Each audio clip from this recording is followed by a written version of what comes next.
Okay, we're going to do Eric Davis versus Rich Amaral.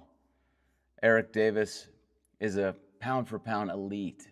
He's number 5 on the pound for pound list. He's behind Hank Aaron, Mel Ott, Babe Ruth, and then number 1, Willie Mays.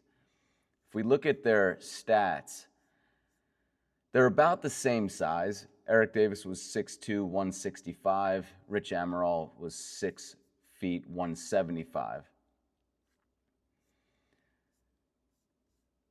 Rich Amaral's OPS plus is 83 for his career. He averaged just 2 home runs a year. Eric Davis, his OPS plus is 125, and he averaged 28 home runs a year. So what's going on here? You know, you have to, these are the kind of questions that conventional instruction really should be asking. You know, like here are 2 guys who are pretty much the same size who are getting drastically different results when they touch the ball. So let's take a look at their swing, right? Let's look at what's going on that's so drastically different that's making them get such different results.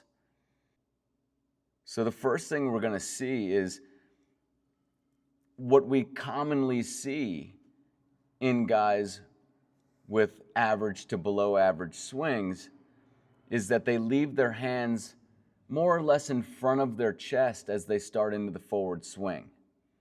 This is, as I've said before, a big problem in today's conventional instruction of the swing. They're doing all these things, staying back on the back leg, you know, snapping the bat, like all these things that really are inconsequential for the most part.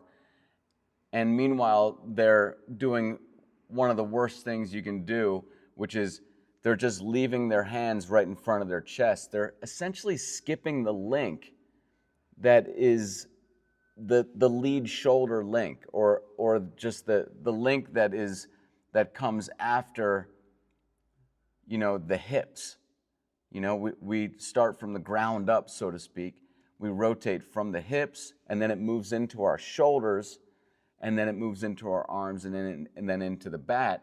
But if you're just starting with the hands in front of your chest, and you're just firing from there, then you're essentially skipping that important link of the shoulders. So Amaral, you can see he just fires his hands pretty much right out from in front of his chest, whereas Davis gets a little what I call front humerus compression as he starts forward. Now, what happens when you get that front humerus compression is the barrel will drop as well as your hands. So what's happening is the wave of energy is moving through your shoulders at that point, and it's not in the hands. And so because you are not exerting in the hands, it gives the barrel the opportunity to drop. And that's the dropping action that's being misinterpreted these days as being a snap, a forced action. That's not what it is. It's that the wave of energy is moving through your shoulders. It hasn't reached your hands yet, and therefore gravity is taking the hands and the barrel. And this is the way that you utilize gravity to kind of work with you through the swing. If you try to artificially force this flattening action of the bat to happen, you aren't actually getting the benefit of essentially teaming up with gravity to help you build more power in the swing. So Amaral is just firing out with his hands here.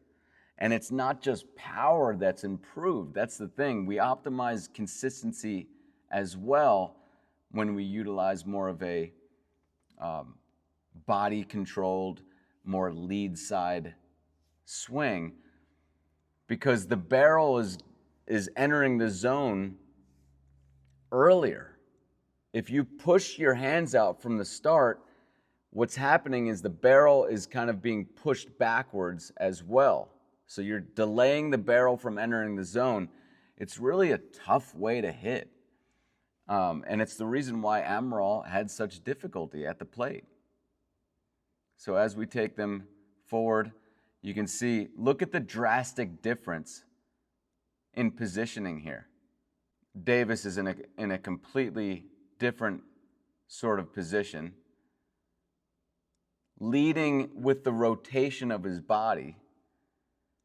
And then we take him into contact here.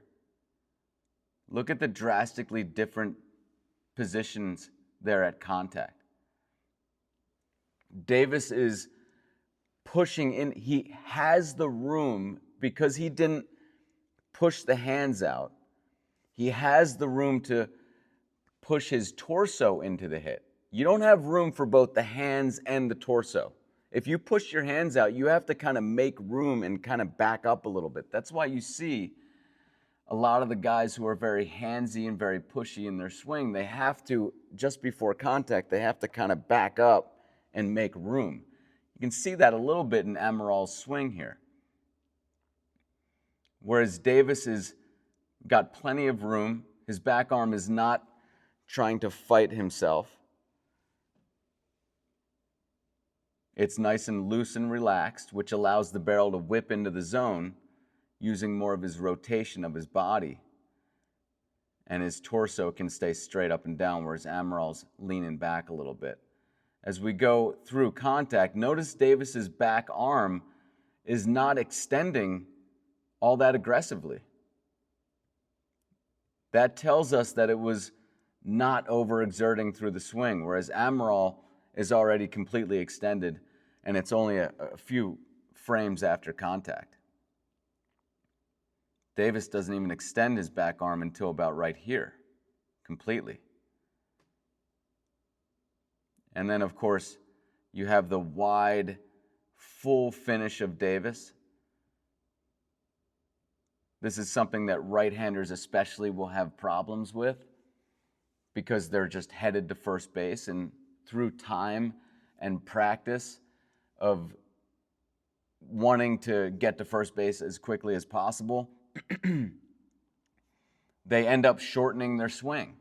That's something that you don't want to fall victim to as a right-handed hitter especially, that desire to get to first base and not finish your swing. So make sure that you finish your swing as a righty before you head to first base, and you can see Davis is completely around. He almost looks like a left-handed hitter at this point with how complete he's finished the swing.